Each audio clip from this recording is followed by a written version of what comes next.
Assalamualaikum everyone. I hope all of you are doing well. In this video, I am going to talk about the valvular heart disease.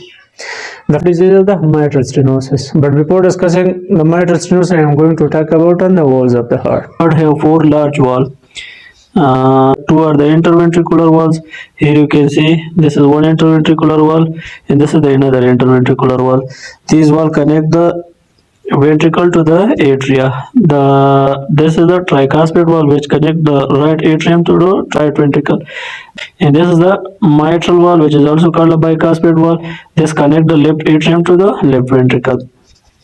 Here there is another wall. Here you can see the small wall is called aortic wall, which actually acts as a one-way flow outlet for the blood coming out from the left ventricle. So there is another wall. Here you can see this wall is called a pulmonary wall, which actually acts as a one-way flow outlet for the blood coming out from the right ventricle into the lungs. So after discussing the walls of the heart, the first disease that I am going to discuss is the mitral stenosis.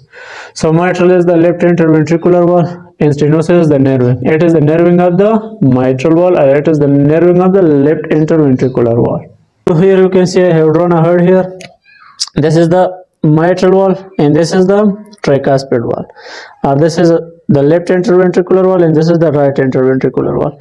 The normal area of this mitral wall is 4 to 5 centimeters square, but the patient becomes symptomatic when the area become 1 centimeter square after mitral stenosis.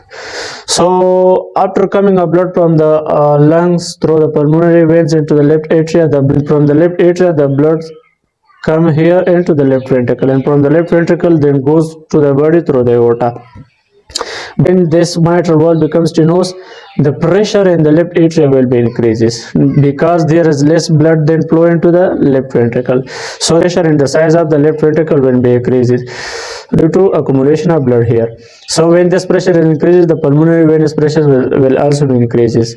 When the pulmonary venous pressure is increases, it will produce pulmonary edema and pulmonary congestion in the lungs.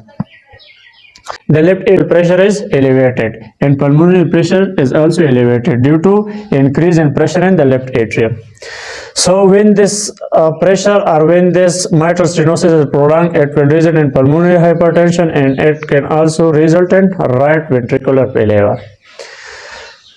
So now what are the clinical features of the mitral stenosis? As I have already talked, when this wall becomes stenosed, there will be less blood flow into the left ventricle. When the left ventricle then contract, it will send less blood to the body through the aorta, so the cardiac output will be decreases. To do exercise or try to do any work, there will be exertional dyspnea. The patient will feel the shortness of breath while doing some work.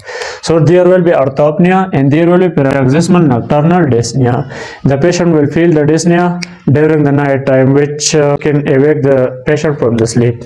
And there will be palpitation because the cardiac output decreases, and the heart will try to compensate this decrease, and it will increase the heart rate.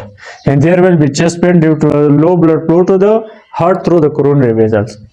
And there will be hemoptysis. When the left atrial pressure increases, it will rupture the pulmonary venous anastomosis. So there will be hemoptysis as well, and there will be thromboembolism as well.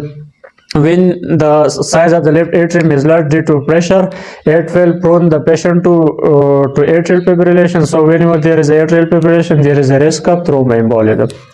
And whenever the pressure is increasing in left atria, it will increase the pressure in the pulmonary veins. So when the pulmonary veins pressure increases, there will be pulmonary edema and pulmonary congestion.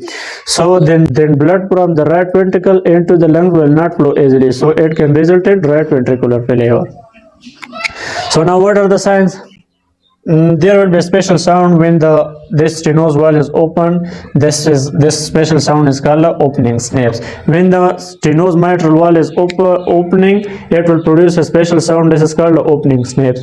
But after opening snaps, there will be diastolic murmur because the wall is stenosed, and when the blood passes through this stenosed wall, it will produce the diastolic murmur.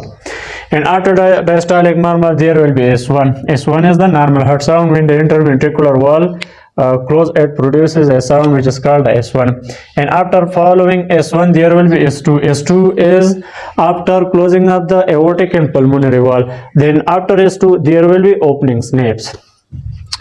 and there will be signs of right heart failure. For example, the jugular venous pressure will be increased, and there will be distension of the jugular venous. There will be ascites, there will be splenomegaly as well, and there will be pedal edema. So whenever pulmonary pressure increases, there will be loud P2 sound in the heart. Now the all sign and symptoms of the patient is increased with exercise in pregnancy, because with exercise in pregnancy, the requirement of the blood flow to the body is increases. So more blood will passes through this mitral stenosis. As a result, it will produce increased heart sound, and it will produce also increased exertional dyspnea and earth apnea. How to diagnose the patient? The diagnosis of the patient can be done by chest X-ray and echo. On the chest X-ray, the left atria will be dilated, and on echo you will find the left atrial enlargement. So the treatment, one is the medical, the other is surgical. The medical treatment include the diuretics and beta blocker. Diuretics will decrease the pulmonary congestion and pulmonary edema, and beta blocker will decrease the heart rate. And if there is atrial fibrillation, then treat the atrial fibrillation accordingly. The other method of treating the mitral stenosis is the surgery. So the surgical method for treating the mitral stenosis include the percutaneous balloon valvuloplasty and the open commissurotomy. These are the two procedures for treating the mitral stenosis. So this was all about our mitral stenosis. For more videos, subscribe, like and share. So thanks for watching the video.